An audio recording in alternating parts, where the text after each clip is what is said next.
अस्सलामुअलैकुम। आज हमारी सेकंड क्लास है वेब डिज़ाइनिंग की, और लास्ट क्लास में हमने इंट्रोडक्शन देखा था वेब डिज़ाइनिंग और वेब डेवलपमेंट का। कुछ काम भी हमने किया था, और काम क्या किया था हम चेक करते हैं अपने पास। वेब डिज़ाइनिंग लेसन्स का मैंने एक फ़ोल्डर बनाया था, और इसके अंदर हमारे पास ये लेसन 1 है। अगर मैं इसको अपने पास ओपन विद क्रोम करके चेक करता हूँ कि हमने क्या काम किया था, तो हमने ये काम किया था। एक अदद हेडिंग है हमारे पास, एक और हेडिंग है, और पैराग्राफ है। और इस कोड को अगर हम देखना चाहें तो हम क्या कर सकते हैं, यहाँ से राइट माउस क्लिक करेंगे और ओपन विद नोटपैड करेंगे, तो ये हमने कोड किया था। ठीक है ना। फ़ॉन्ट साइज़ हमारे पास ज़्यादा कर सकते हैं हम यहाँ पे जाके। ये सिंपल नोटपैड है हमारे पास, और इनिशियली हम नोटपैड पे काम कर रहे हैं ताकि कोड की अंडरस्टैंडिंग हो। और फ़ॉन्ट भी चेंज हुआ है, फ़ॉन्ट चेंज कर लेते हैं, यानी फ़ॉन्ट स्टाइल कोई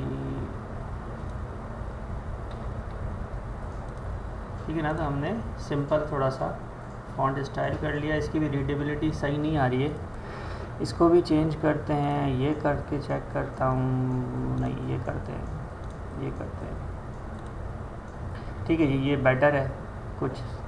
तो ये हमारे पास टाइटल है, और उसके बाद हेड सेक्शन है, उसके बाद बॉडी सेक्शन है।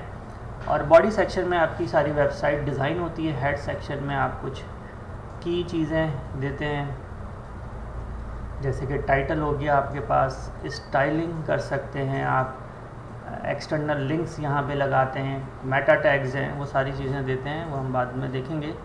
और ये बॉडी के अंदर आप काम करते हैं। अगर हम नई फाइल बनाना चाहें, जो कि हम बनाएंगे, तो हम इस तरह से नई फाइल ले सकते हैं।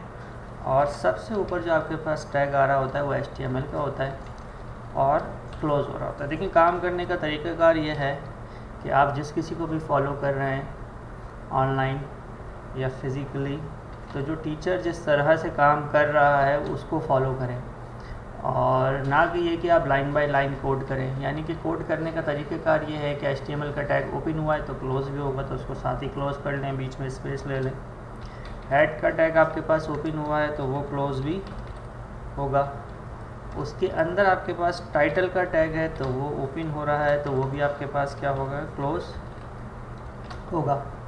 टाइटल के अंदर आपने लिख दिया लेसन 2, ये आपके पास वेब पेज का आपका टाइटल हो गया। हेड सेक्शन क्लोज़ हो गया। उसके बाद आपको बॉडी रिक्वायर्ड है, आपने बॉडी ले ली, और यहाँ पे कुछ स्पेस लेके बॉडी को आपने क्लोज़ कर लिया। तो ये एक आपके पास तरीक़ाकार है काम करने का, और बेसिक आपने स्ट्रक्चर बना लिया अपने वेब पेज का। अब इसके अंदर मज़ीद आप HTML एलिमेंट्स को यूज़ करेंगे। यानी इसमें अगर मैं लिखूँ H1 में जाके HTML एलिमेंट्स, तो HTML एलिमेंट्स क्या हैं, जैसे कि ये H1 है हमारे पास, ये हेडिंग 1 है। ठीक है ना। हम इसको सेव करते हैं, तो सेव करने का तरीक़ाकार आपको बताया था कि आपने यहाँ पे लिखा लेसन 2, जो भी आप फाइल का नाम देना चाह रहे हैं उसके साथ आपने एक्सटेंशन लगा दी HTML, और यहाँ से ऑल फाइल्स। क्योंकि हम नोटपैड पे काम कर रहे हैं, और उसकी वजह यह है कि आपकी बेसिक अंडरस्टैंडिंग सही हो कि बैकग्राउंड पे किस तरह से काम हो रहा है, फ़ाइल किस तरह से सेव होती है। तो आपको .html खुद से लगाना होगा और ऑल फाइल्स करना होगा। जब आप ऐसा कर लेंगे तो ये यहाँ पे आपके पास इस तरह से मौजूद है। बाय डिफ़ॉल्ट इसके अंदर माइक्रोसॉफ्ट एज का आइकन आ रहा है। अगर मैं इस पर डबल क्लिक कर दूंगा तो ये माइक्रोसॉफ्ट एज में हमारे पास ओपन हो जाएगा। मुझे इसे क्रोम पे चेक करना है, क्योंकि मोस्टली क्रोम पे ही चीज़ें ठीक तरह से वर्क करती हैं। फायरफॉक्स या क्रोम ज़्यादातर यूज़ होता है ब्राउज़र के तौर पे। तो ये देखें HTML एलिमेंट्स हमारे पास इस तरह से आ रहे हैं। मुझे इसमें कोई एडिटिंग करनी है तो मैं राइट माउस क्लिक करूँगा और इसको ओपन विद नोटपैड करके इसके अंदर एडिटिंग कर सकता हूँ। तो ये हमारे पास HTML एलिमेंट्स आ रहा है, H1 आ रहा है। फ़ॉन्ट का साइज़ अगेन थोड़ा सा इंक्रीज़ कर लेते हैं, यहाँ पे जाके इसको 16 कर देते हैं। और इसी तरीके से जैसे हमारे पास H1 एक एलिमेंट है, इसी तरीके से H2 एक एलिमेंट है।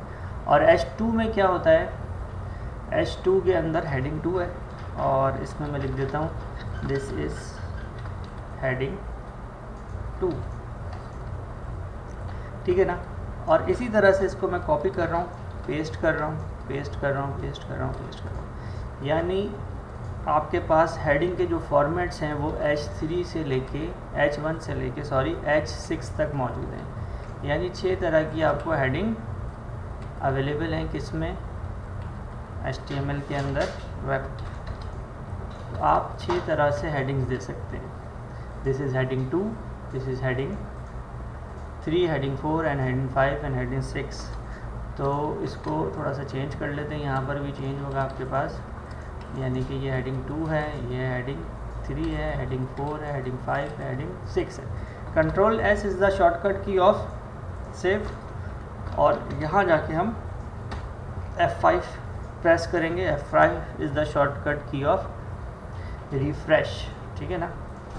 तो रिफ़्रेश करते हैं तो हमने जो भी चेंजेस की थी वो यहाँ पे आपको मिल जाएंगी। तो हमने क्या किया, HTML एलिमेंट्स में हेडिंग के जितने भी टैग होते हैं वो सारे के सारे देख लिए। इसी तरह से पैराग्राफ हमने लास्ट क्लास में देखा था, और दोबारा भी हम कर लेते हैं पैराग्राफ। प्रैक्टिस आप जितनी करें उतनी अच्छी बात है।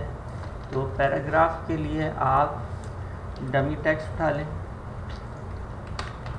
डमी टेक्स्ट आपको मिल जाएगा, आप वो कॉपी करें। This is the dummy text, control C और कंट्रोल V, यहाँ पे आपके पास टेक्स्ट आ गया, ठीक है ना। अब आप इसको ज़रा जाके अपने ब्राउज़र पे देखें तो ये आपके पास टेक्स्ट इस तरह से आ रहा है, ठीक है ना।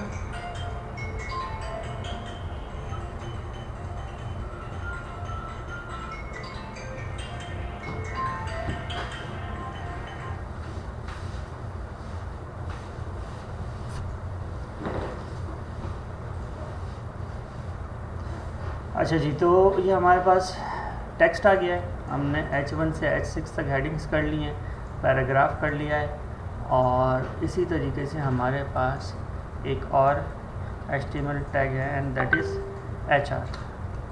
HR is for horizontal line आपके पास आ जाती है। कंट्रोल S करते हैं, हम इसको जाके चेक करते हैं तो देखेंगे आपके पास एक लाइन आ गई है पैराग्राफ के नीचे। इस लाइन को हम पैराग्राफ के ऊपर यहाँ जाके भी लगा देते हैं तो लाइन यहाँ पर भी आ गई आपके पास, ठीक है ना। तो इसी तरह से आपके पास पैराग्राफ मौजूद है, 3 लाइंस पे ये आपको स्क्रीन पे दिखा रहा है, ब्राउज़र पे दिखा रहा है, ठीक है ना। और अगर आप चाह रहे हैं कि इसको लाइन ब्रेक करें तो एक तरीक़ेकार क्या है कि आप क्या कर सकते हैं कि कहीं पर भी आप आकर,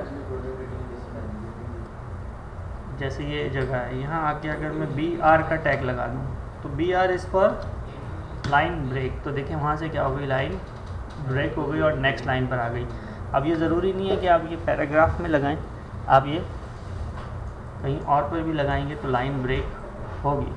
तो हमने क्या क्या चीज़ें देखी, देखिए हमने लाइन ब्रेक, BR देख लिया किस तरह से काम करता है, HR हॉरिजॉन्टल लाइन देख ली, H1 to H6 हमने एलिमेंट देख लिए।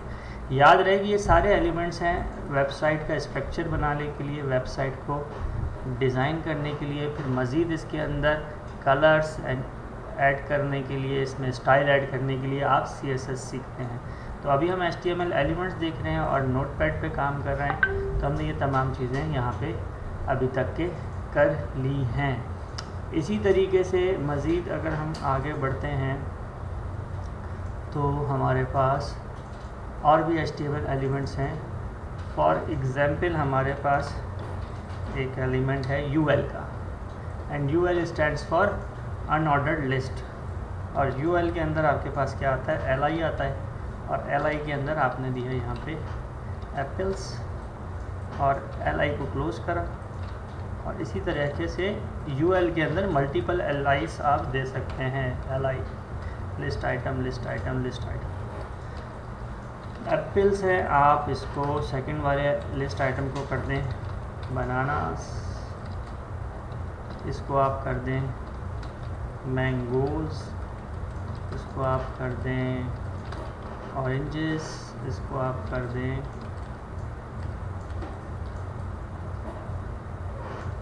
ग्रेप्स, और आखिर में यूएल अनऑर्डर्ड लिस्ट आपके पास क्या हो गया, क्लोज हो गया। इसको कंट्रोल एस करते हैं, ब्राउज़र पे जाते हैं, F5 करते हैं, तो देखेंगे आपके पास बुलेट्स के अंदर आ गए और ये एक अनऑर्डर्ड लिस्ट आ गई आपके पास। तो ये भी आपके पास HTML एलिमेंट है और यूज़ होता है वेबसाइट के अंदर। तो इस तरह से ये हमने कुछ HTML एलिमेंट्स नोटपैड के ऊपर परफॉर्म किए हैं और उसको चेक किए हैं। आपने एग्जैक्टली इसी तरीके से काम करना है और फिर उसको चेक करना है और फिर हम आगे बढ़ते हैं।